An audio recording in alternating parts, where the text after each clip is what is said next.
Hi, my name is Emily. I'm 34 years old, and until a year ago, I thought I had the perfect life, a loving husband, a stepdaughter I adored, and a career I was proud of. But all that changed when I discovered just how far someone could go to tear apart a family. When I married my husband, Michael, 3 years ago, I knew his 14-year-old daughter, Chloe, would be a part of the package. She was bright, a little shy, and still adjusting to her parents' divorce. I did everything I could to make her feel loved and supported. I helped with her homework, attended her school plays, and planned fun weekend outings. But as time went on, things began to shift. Chloe grew distant, and her behavior changed. At first, I thought it was just teenage angst, but soon, I realized there was more to the story. It started with small things, missing items around the house, snide comments muttered under her breath, and a sudden unwillingness to spend time with me. Then came the accusations. "Dad, Emily doesn't like me," she told Michael one evening after dinner. Michael looked at me, confused. "What are you talking about, Chloe? Emily's always been kind to you." Chloe crossed her arms and gave me a glare. "You don't see the way she talks to me when you're not around." I was stunned. "Chloe, that's not true. I've never said anything mean to you." But the doubt was already planted in Michael's mind. Over the next few months, Chloe's accusations escalated. She claimed I ignored her, blamed her for things I didn't do, and even made up stories about me yelling at her when Michael wasn't home. One night, Michael confronted me. "Emily, Chloe says you've been treating her unfairly. What's going on?" I felt like I was losing my grip on reality. "Michael, none of that is true. I don't know why she's saying these things." He sighed, running a hand through his hair. "I don't know what to believe anymore." The tension in our home was unbearable. Michael was caught between his daughter and me, and no matter how much I tried to prove my innocence, Chloe always found a way to make me look like the villain. The final straw came on Chloe's 15th birthday. I had spent weeks planning a special day for her, a surprise party with all her friends, her favorite cake, and decorations in her favorite colors. But when she walked in, instead of being happy, she burst into tears. "Why did you do this without asking me?" she sobbed. "You ruined everything." Michael rushed to her side, glaring at me. "Emily, why would you plan something she didn't want?" I was heartbroken. I thought she'd like it. I was trying to make her happy. Chloe stormed out, leaving me standing there in front of the confused guests. It was clear that no matter what I did, I could never win. After Chloe's meltdown at her birthday party, everything spiraled out of control. Michael's trust in me eroded even further, and I began to feel like a stranger in my own home. Chloe's behavior grew bolder. She started twisting my words, fabricating events that never happened, and constantly playing the victim. One day, Michael confronted me with something that left me speechless. "Chloe told me you said she wasn't welcome in this house anymore. Is that true?" I felt my stomach drop. "What? Michael, I would never say that."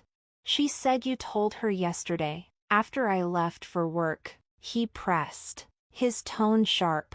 "Michael, I've spent the last 2 days preparing her favorite meal and cleaning up for her study group. Why would I do that if I didn't want her here?" But no matter how much I tried to explain, Chloe's tears and trembling voice always seemed to win him over. One evening, I overheard Chloe talking on the phone in her room. Her door was slightly ajar, and I couldn't help but listen. "She's going to leave soon. I know it. Dad can't stand how she treats me. I just have to keep this up a little longer," she whispered, laughing softly. I froze in place, my heart pounding. This wasn't a misunderstanding, this was deliberate. Chloe was orchestrating my downfall, and Michael was falling for it. I knew I had to act, but how could I prove what I heard without coming across as paranoid or vindictive? Things came to a head one fateful night. Michael came home from work, his expression unreadable. He sat me down in the living room, Chloe lurking in the background with a smug smile on her face. "Emily, I can't do this anymore," he said, his voice trembling. "Chloe feels unsafe around you, and I can't have that in my house. I think it's best if you stay somewhere else for a while." Tears welled up in my eyes. "Michael, are you serious? You're asking me to leave because of lies she's telling you?" "I don't know what's true anymore," he admitted, looking away. Chloe smirked behind him, a look of triumph flashing across her face. With a heavy heart, I packed a bag and left the house that night, but as I walked out the door, I promised myself one thing: I would not let Chloe win. Staying at a friend's place gave me time to think. I went over every interaction, every argument, and every detail that might prove my innocence. Chloe's behavior wasn't just a rebellious teenager acting out, it was manipulative and calculated. I decided to take a bold step. If Chloe wanted to destroy me, I would fight back, but not in anger. I would do it with the truth. First, I reached out to a family therapist, explaining the situation and asking for advice. Then, I began documenting everything: texts, notes, overheard conversations, even comments Chloe made in front of others. The first step to regaining control was building an undeniable case, and I was ready to see it through. With my plan in place, I started gathering evidence to expose Chloe's lies. The family therapist I consulted emphasized the importance of a calm, methodical approach. Chloe's manipulative tactics relied on creating chaos, and I needed to counter that with clarity and proof. One day, I decided to visit Chloe's school. I had always respected her privacy, but I suspected that her behavior at home might mirror her behavior elsewhere. I met with her guidance counselor, Mrs. Adams, under the guise of discussing Chloe's academic progress. Mrs. Adams greeted me warmly but looked hesitant. "Actually, I've been meaning to speak with someone about Chloe. She's incredibly bright, but I've noticed some concerning patterns. She often blames others when things don't go her way and can be, let's say, manipulative in social settings." Hearing this validated everything I had been experiencing. "Has she ever mentioned any issues at home?" I asked cautiously. "She's brought up some conflicts," Mrs. Adams said delicately. "But the stories don't always align." I've been hesitant to intervene without concrete evidence. Her words were a revelation. Chloe's behavior wasn't just targeted at me, it was a consistent pattern. Back at my temporary residence, I combed through old texts and emails. I even found a journal Chloe had accidentally left out one day, a collection of her grievances, twisted half-truths, and fabricated stories about me.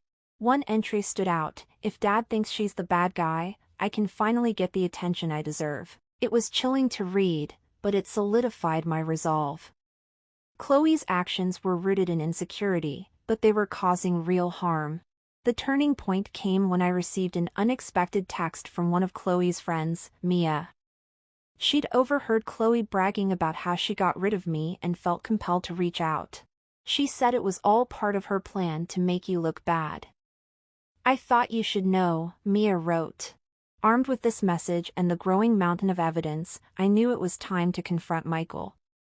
But I also wanted Chloe to face the consequences of her actions in a way that encouraged accountability rather than outright punishment. I arranged a meeting at the therapist's office, where I presented my findings to Michael. As I spoke, I could see the realization dawning on his face. "Why didn't you tell me sooner?" he asked, guilt evident in his eyes. "I tried, Michael. But you were too blinded by Chloe's manipulation to see it," I replied. "I love her, but this behavior has to stop, for everyone's sake." When Chloe was brought into the session, her initial defiance quickly crumbled under the weight of the evidence. The therapist guided the conversation, ensuring it remained constructive. I wanted you to notice me more," Chloe admitted tearfully. "It felt like she was taking you away from me." For the first time in months, I saw a glimmer of the vulnerable teenager Chloe truly was beneath the scheming facade. It was clear she needed help, and as a family, we committed to getting it for her. But I also made it clear, I wouldn't tolerate being treated as a scapegoat anymore. Boundaries were set, and Michael apologized profusely for doubting me. The confrontation in the therapist's office marked a turning point, but it wasn't the end of the journey, it was only the beginning. Michael was overcome with remorse for his earlier behavior. He took me out to dinner to apologize properly, away from the tension of home. "I should have trusted you," he admitted, his voice heavy with guilt. I let Chloe's words cloud my judgment because I was so scared of losing her too. "I see now how much I've hurt you." Hearing those words felt like a balm on my wounds, but trust isn't repaired with an apology alone. I told him, I'm willing to try, but we both need to work on rebuilding what we've lost. He agreed, and for the first time in months, I felt like we were truly on the same team. With therapy, Chloe began to open up about her feelings of abandonment after her mother left. Her manipulative behavior was a misguided cry for attention and control. While her progress was slow, there were signs of change. She began apologizing more sincerely and even took steps to mend our relationship. One evening, she handed me a card that read, "I'm sorry for what I did. I hope we can start over." It wasn't perfect, but it was a start. I also had to establish firm boundaries. Chloe needed to understand that manipulation wouldn't be tolerated. Michael and I agreed to a united front, no more taking sides. We created family rules, one of which included weekly family dinners where everyone shared their highs and lows of the week. It was awkward at first, but gradually, we found moments of connection. A few months later, Michael surprised me with a weekend getaway. "You deserve a break," he said with a smile. It was a gesture that reminded me of the man I fell in love with. Meanwhile, Chloe continued therapy and slowly began to rebuild her relationships, not just with me but also with her peers. Her transformation wasn't overnight, but she was putting in the work.